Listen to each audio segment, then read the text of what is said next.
नमस्ते भारत, मैं नीरज शाह। आप देख रहे हैं आई कैन न्यूज। यूक्रेन से सही सलामत अपने वतन लौटे भारतीयों के क्रम में आई कैन न्यूज की रिपोर्ट देखें। जमालपुर के एक छात्र से हम बात करेंगे जो वर्तमान समय में रूस और यूक्रेन में बहुत ही घमासान युद्ध चल रहा है और उसी युद्ध के दौरान ये छात्र जो है फंसा हुआ था। जो भारत सरकार जो है सकुशल इस बच्चे को जो है अपने वतन लौटने के लिए जो है काफ़ी जो है व्यवस्था की। आइए हम इस छात्र से पहले जानकारी लेते हैं कि जो है वहाँ की स्थितियाँ और परिस्थितियाँ कैसी हैं, क्योंकि आप अपने आँखों से वो दृश्य को देखे हैं। आपका पहले शुभ नाम बताइए। मेरा नाम अमरुल्लाह अंसारी है और मैं जमालपुर रहने वाला हूँ, पढ़वाना। मेरे अब्बू का नाम नूर अहमद है और मैं यूक्रेन खारकी सिटी में पढ़ रहा था। यूनिवर्सिटी पढ़ाई कर रहा था। आप MBBS की जो पढ़ाई करने गए थे, तो क्या भारत में ये MBBS की जो शिक्षा होती है वो क्या इससे बेहतर शिक्षा यूक्रेन में होती है? हम तो इसके चक्कर में उम्मीद यही थी कि और बेहतर होगा, पर इतना कंपेयर में इतना अच्छा नहीं जितना हमारे इंडिया का है। और उसके बाद से क्या है कि हमारे इंडिया में अपॉर्चुनिटी की कमी है, क्योंकि बच्चे बहुत ज़्यादा हैं, उससे क्वांटिटी में हमारी सीट्स बहुत लिमिटेड है। और हम बच्चे के साल 5 साल 7 साल की कोचिंग करते रहते हैं, सीट्स नहीं मिल पाती है। बहुत सारे बच्चे से निकल चले जाते हैं और मैं तो खैर 12th किया, उसके बाद में चला गया, मतलब अच्छे से कि हाँ वहाँ पर और बेहतर होगा, क्योंकि जो हमारे सीनियर वहाँ पढ़ते थे वो बोलते कि वहाँ पर और अच्छी पढ़ाया गया, तो तुम आ जाओ, हम भी वहीं पढ़ रहे हैं। तो उनके बोलने में मैं वहाँ चला गया और अच्छा लगा मुझे, वहाँ पर अच्छी अपॉर्चुनिटीज़ मिली हमें और बहुत बेहतर लगा मुझे वहाँ पर। जैसा कि मुझे यूक्रेन के बारे में हमें जानकारी मिली है कि यूक्रेन में भारत के अपेक्षा जो है वहाँ शिक्षा अच्छी मिलती है और जो है वहाँ जो धन होता है, जैसे यहाँ करोड़ों की शिक्षा होती है MBBS की, वहाँ पे 40 लाख रुपए में शिक्षा मिल जाती है। इस पर क्या कहना है? फीस तो कम है, इंडिया में बहुत ज़्यादा है, तो उससे कंपेयर में फीस हम वहाँ पे कम है। 40 से 50 लाख से 60 लाख तक जाती है, उससे नहीं जाती हैं, इतना इनफ है। पर इंडिया में हमारे 80 लाख से 1 करोड़ कहीं 1 करोड़ से ज़्यादा लगते हैं, इतना हम सक्षम नहीं हो पाते तरह देने के लिए। इसलिए ये चूज़ करते हैं कि हम वहाँ पर जाने की कोशिश करते हैं कि वहाँ पर एक हमें अच्छी नॉलेज मिल जाएगी और एक जहाँ तक हम कैपेबल है वहाँ तक लिमिटेड अमाउंट में हमारी पढ़ाई पूरी हो सकती है। यूक्रेन की जो सरकार है, तो क्या आप जो वहाँ शिक्षा ग्रहण करके आए हैं, तो क्या जो है आप भारत सरकार को जो है इस शिक्षा प्रणाली के बारे में जो है आप बेहतर बताएंगे भारत सरकार के? हाँ बिल्कुल, हमारा तो यही कहना है सरकार को, मैं यही निवेदन करूँगा कि वो अपनी सीट्स को इंक्रीज़ करके हमें वो मौका ना मिले वहाँ जाने के लिए। हम पूरा कोशिश में, बच्चे पूरे कोशिश करते हैं कि हम अच्छे से अच्छा अपना प्रदर्शन दें। हम जहाँ भी पढ़ाई कर रहे हैं अच्छे से पढ़ाई कर रहे हैं और अपना योगदान हम अपने देश के लिए अच्छा डालें। पर हम जब ये सोच रहे हैं कि हम वहाँ से पढ़ के आकर यहाँ हम अपना योगदान डालें, हम बेहतर ये सोचते हैं कि यहीं पर हम क्यों नहीं पढ़ के वहाँ यहाँ पर अपना योगदान डालें। इसे सरकार से हमारे ये आग्रह है कि वो सीट्स की नंबर बढ़ाएँ। बच्चे बहुत ज़्यादा हैं, सीट्स बहुत कम उनके कंपेरिजन में। हम कोशिश पूरा करते हैं कि हम बेहतर और बेहतर कोशिश करें और अच्छा सेवा दें। देखिए, यूक्रेन से ये छात्र MBBS की तैयारी करते थे और MBBS की तैयारी करने के बाद ये आए, भारत सरकार को ये संदेश दे रहे हैं कि इतनी महंगी शिक्षा जो है भारत में क्यों? ये प्रश्न अपने आप में प्रश्नवाचक चिन्ह है, क्योंकि बहुत सारे ऐसे होनहार लड़के होते हैं, जो छात्राएँ होते हैं, जो पैसे की वजह से MBBS की तैयारी नहीं कर पाते हैं। और ये छात्र जो है वर्तमान समय में जो यूक्रेन की स्थितियां हैं, जो अपने आंखों से देखा है, उसके बारे में डिटेल थोड़ा बताइए। सर, वर्तमान समय में यूक्रेन तो बहुत अच्छी जगह है और बहुत अच्छे लोग हैं, उनकी हॉस्पिटलिटी बहुत अच्छी है और पूरी यूनिवर्सिटीज़ की स्टाफ जो भी काम करने वाले हैं सारे बहुत हेल्पफुल है हमारे लिए। उनका ये कहना है जितने आओ अच्छी बात है, यहाँ पे आओ पढ़ो, वो अपना पूरा कोशिश करते हैं यहाँ पर बेस्ट देने में। वो तो हम उनके शुक्रगुजार हैं कि वो हमारे लिए इतना बेहतरीन करते हैं और बहुत कोशिश होकर अपना करते हैं। यूक्रेन मेरे लिए बहुत बेहतर है और मैं उनको बहुत, तो बोलते हैं ना, वो मेरे लिए एक प्यार है हमारे, वो मतलब बहुत इज्जत उसके लिए हमारे मन में है। और मैं चाहता हूँ कि वो प्यार हमारे देश के लिए और बढ़े, अगर हमें और सब मौका मिले तो। इस चीज़ के लिए गवर्नमेंट से आग्रह है इस चीज़ के लिए कि हमें प्रोवाइड करनी चीज़ें। देखिए, इस छात्र ने जो है बताया कि भारत सरकार इस चीज़ के लिए जो है पूरी तरह से प्रिपेयर्ड हो, ताकि हमारे छात्र में जो है, जो होनहार बच्चे हैं, जो हीरे की परख जो है, कहा जाता है कि एक जौहरी करता है, लेकिन वो जौहरी जो है हमारी भारत सरकार है, लेकिन कर नहीं पाती है। निश्चित तौर से हमारे भारत सरकार में कहीं ना कहीं मतलब वो कमी है।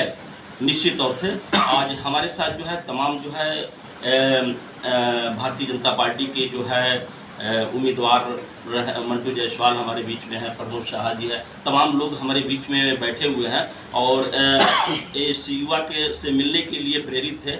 और सारे लोग अभी तक जो है, अभी एक लड़की जो है यूक्रेन में फंसी हुई है, जिसकी व्यवस्था जो है निश्चित तौर से भारत सरकार करेगी। ICAN न्यूज़ के माध्यम से मैं बताना चाहता हूँ भारत सरकार को। हमारे साथ जुड़ने के लिए आपको बहुत बहुत धन्यवाद। इसी के साथ जो है हमारे जो प्रत्याशी हैं भाजपा के मनीष जायसवाल जी, उनसे बात करते हैं कि आप भारत सरकार के बारे में जो यूक्रेन में फंसे थे लड़के, उस कैसे वो लाई, जरा इस पर हम आपसे जानना चाहेंगे। जैसे जो यूक्रेन में हमारे बच्चे फंसे थे वो हज़ारों की संख्या में थे और काफ़ी संख्या में आज तमाम फ्लाइट, बड़े बड़े फ्लाइट लगाकर और एक एक बार में, जैसे आपके साथ हमारे जो यूक्रेन में जो फंसे थे लगभग 500 इनकी बता रहे थे, जिनके होटल में करीब 500 बच्चे थे और बगल वाले भी होटल में करीब 600-700 बच्चे थे, 1200 बच्चे थे। उन सारे बच्चों को सेट करने की कार्रवाई हमारे विदेश मंत्री ऑलरेडी उस पर एकदम नियुक्त हो चुके हैं कि उस वहाँ विदेश में जो भी बच्चे फंसे यूक्रेन में उनको जल्द से जल्द भारत लाने के लिए, और तमाम बड़े बड़े आपके वायुयान की सेवाएं वहाँ पे लगाई जा रही हैं ताकि लोग जल्द से जल्द शिफ्ट हो। सरकार एकदम उस पर एकाचित है कि कैसे भी हमारे भारत देश में जो हमारे पढ़ने वाले बच्चे हैं, चाहे जो भी हैं, उनको लिया जाए। अभी एक छात्रा जो फंसी हुई है यूक्रेन में, जो आने में जो है काफ़ी मतलब दिक्कतें उसको हो रही है, उस पर क्या कहना है? निश्चित रूप से संख्या बहुत ज़्यादा है, तो सरकार अपने तमाम संसाधन लगा रखी है, ले आ रही है। और आजकल में जिसकी भी जो भी बचाओं को लगता है सब लोग लगभग आ जाएंगे, कोई बचेगा नहीं। देखिए, हमारे जो है प्रत्याशी मनीष जायसवाल से हमारी बात हो रही थी और उन्होंने बताया कि भारत सरकार की काफ़ी जो है हेल्प है, मदद है। निश्चित तौर से वो बच्ची जो फंसी है वो आ जाएगी।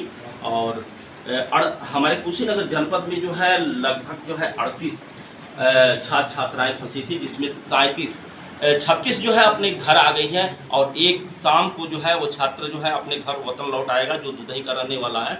और एक छात्रा जो है फंसी हुई है, जो भारत सरकार जो है काफ़ी जो है मदद कर रही है लाने के लिए। इसी के साथ धन्यवाद। इसी क्रम में जो है कुशीनगर सांसद विजय कुमार दुबे जी हमारे साथ जुड़े हुए हैं ICAN न्यूज़। मैं सांसद जी से जो है ये जानना चाहेंगे कि यूक्रेन में जो है जो बच्चे फंसे थे, भारत सरकार की क्या मदद रही? भारत सरकार का ऐतिहासिक मदद 22,000 बच्चे थे यूक्रेन में। चाहे यूक्रेन और रूस की जो युद्ध हो रहा है उसमें चाहे युद्ध विराम भी कराना पड़ा हो 6 घंटा के लिए, और लेकिन 22,000 में इस समय हमें लग रहा है 2-3 हज़ार ही मात्र बच्चे बचे हैं, जो कि वो भी 2-3 दिन में आ जाएंगे। सबको सही सलामत सरकार ने निकाला। और ये माननीय मोदी जी की विदेश नीति, मजबूत विदेश नीति, इस देश की मजबूतता का, और जो इस चुनाव की व्यस्तता के दौर में भी जैसे हमारे प्रधानमंत्री माननीय मोदी जी को खबर मिला, उन्होंने तुरंत अपना दौरा रद्द करके एक मीटिंग अपने कैबिनेट की बैठाया और उसी समय निर्णय लिया गया कि सही सलामत, जैसे पूर्व में पाकिस्तान को बाध्य होकर अभिनंदन को सही सलामत पहुंचाना पड़ा था, उसी तरह 22,000 बच्चे जो सही सलामत अभी भी जो यूक्रेन में जो है एक बच्ची फंसी हुई है, उसके बाद मैं एक बच्ची नहीं, मैं कह रहा हूँ 2-3 हज़ार। कुशीनगर की कुशीनगर की 33 बच्चे थे, 38 बच्चे मेरे पास भारत सरकार का लिस्ट है। 37 बच्चे आ चुके हैं। नहीं, मेरे पास लिस्ट है, आप कहीं सुनी बात कर रहे हैं, मेरे पास लिस्ट अभी आपको कर देंगे। इस ज़िले में 33 और लगभग सब आ गए हैं, लेकिन कुछ बच्चे अभी हमारे खड्डा क्षेत्र के, जैसे दिल्ली रुके हुए, तो दिल्ली रुके हैं तो उनको मानिए ना कि भारत अपने देश अपने वतन आ गए। तो आज अभिनंदन का दिन है सबको, अपने ऐसे यशस्वी प्रधानमंत्री जी का। अभी इसके पहले भी मैं वो इलियास के पुत्र असद के घर से होके आ रहा था, बहुत बुरी बुरी प्रशंसा कर रहा था। वो वाला कहा कि वास्तव में हम लोग को लग नहीं रहा था कि यहाँ से सही सलामत निकल पाएंगे, क्योंकि जो दूरी हमारे घर से सुभाष चौक की है उतनी दूरी पर बमों की धमाका लगातार चल रहा था। हम लोग को लग नहीं रहा था कि बच के अपने वतन तक आएंगे, लेकिन वास्तव में माननीय मोदी जी अभिनंदन योग्य है। सर जो है आप नरेंद्र मोदी के साथ आप जुड़े हुए हैं और शिक्षा प्रणाली जो है इतनी खराब है हमारे हिंदुस्तान की, जिससे जो है उनको यूक्रेन जैसे शहर में जाना पड़ता है, रूस में जाना पड़ता है। ऐसी स्थितियाँ क्यों पैदा होती हैं? देखिए, लगातार शिक्षा प्रणाली ये जड़ से जो पूर्व की सरकारों ने लगभग 50 वर्षों में इस देश के शिक्षा व्यवस्था को, चाहे स्वास्थ्य व्यवस्था को तहस नहस कर दी है। अब उसकी जड़ें जो है मजबूत करने की दिशा आप उठाकर देखें तो अगर प्राथमिक विद्यालय पर आप गौर करेंगे, जहाँ से बच्चे निकलते हैं, जहाँ के असहाय बच्चों को शिक्षा मिलता है निःशुल्क, उस प्राथमिक विद्यालय पर गौर करें तो पूर्ववर्ती सरकारों के समय में 7 वर्ष पहले का दिन याद करें तो प्राथमिक विद्यालय में बोरे की चट्टी पर बच्चे बैठने और बोरे की चट्टी पहनने, यही उनका ड्रेस था, यही उनके शिक्षा का स्तर था। आज जाकर देखिए प्राथमिक विद्यालय में तो आपको प्राइवेट विद्यालय की तरह अच्छे ड्रेस में, अच्छे भोजन के साथ और अच्छे डेस्क और बेंच के साथ। उस प्रश्न को जो है मैं वही विराम देता हूँ। प्राथमिक विद्यालय से आप भी निकले हैं, मैं भी निकला हूँ। पटरी पे जो पढ़ते थे या चट्टी पे बैठते थे, उस समय काफ़ी संख्या में अध्यापक जो है अध्ययन कराते थे बच्चों को, और उस समय जो है जो राइटिंग और उनकी शिक्षा बहुत ही बेहतर थी, और जो है वो उसमें से निकले बच्चे आज के डेट में जो सरकारी प्रयास करते हैं, लेकिन आज के बच्चे जो है काफ़ी जो है कोसों दूर है उस शिक्षा से। हाँ, उसका भी कारण है ना, पिछले सरकारों में भर्तियाँ जो हो जितने भी हुए वो अध्यापक की ही मैं बात करूँ तो 2 मापदंड चलता था, एक पैरवी और एक धन और तीसरा जातीयता के आधार पर। लेकिन आप देखे होंगे योगी आदित्यनाथ जी महाराज के 5 वर्ष के कार्यकाल पारदर्शी तरीका से जो सक्षम रहा, जो मानक में आया, वो न किसी पैरवी और न किसी धन, उसको उसके योग्यता के अनुसार उसको भर्तियाँ मिली। तो जब ऐसे लोग योग्यता वाले आएंगे तो निश्चय ही पढ़ाने की जो प्रणाली है उसमें सुधार। इसी तरह सर सांसद और प्राथमिक और जूनियर विद्यालय में आप जाते भी होंगे, अगर नहीं जाते हैं तो एक बार जो है जैसे IAS PCS जो है सादे ड्रेस में कहीं कहीं देखने को मिलता है कि वो जाते हैं और वहाँ की शिक्षा प्रणाली को देखते हैं, अध्यापकों की दशा और निर्देश का देखते हैं। उस पर एक बार आपका क्या करना है, क्या करेंगे उस पर? देखिए, हम लोग अक्सर वैसे घूमते घामते भी चले जाते हैं। जो ये आप याद कर लें, पहले की मैं बात नहीं कर रहा, अपने सरकार की बात है, जो अध्यापक अनुपस्थिति पाए जा रहे हैं स्कूल टाइम में, उनके खिलाफ तुरंत के तुरंत कार्रवाई सुनिश्चित होता है।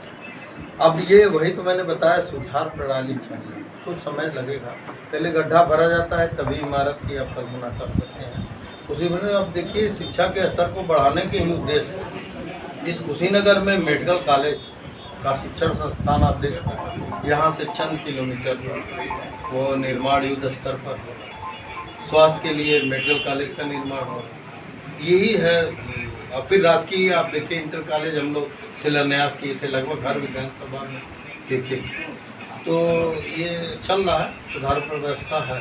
यदि माना जाए कि जो है सुधार प्रणाली जो है बेहतर होगी, बेहतर होगी और बेहतर हो रहा है, और आगे हमारी सरकार बनने जा रही है, और सरकार बनते ही आप देखेंगे शिक्षा व्यवस्था में पूरा। आज हमारे साथ IKN न्यूज़ के साथ जो है कुशीनगर सांसद विजय कुमार दुबे से हमारी वार्ता हो रही थी, और साथ में जो यूक्रेन से लौटे जो है हमारे छात्रों को देख सकते हैं, उनसे मिलने के लिए आए हुए हैं और काफ़ी प्रसन्नता महसूस कर रहे हैं। सांसद जी को IKN न्यूज़ की तरफ से आपको हार्दिक शुभकामनाएं। धन्यवाद।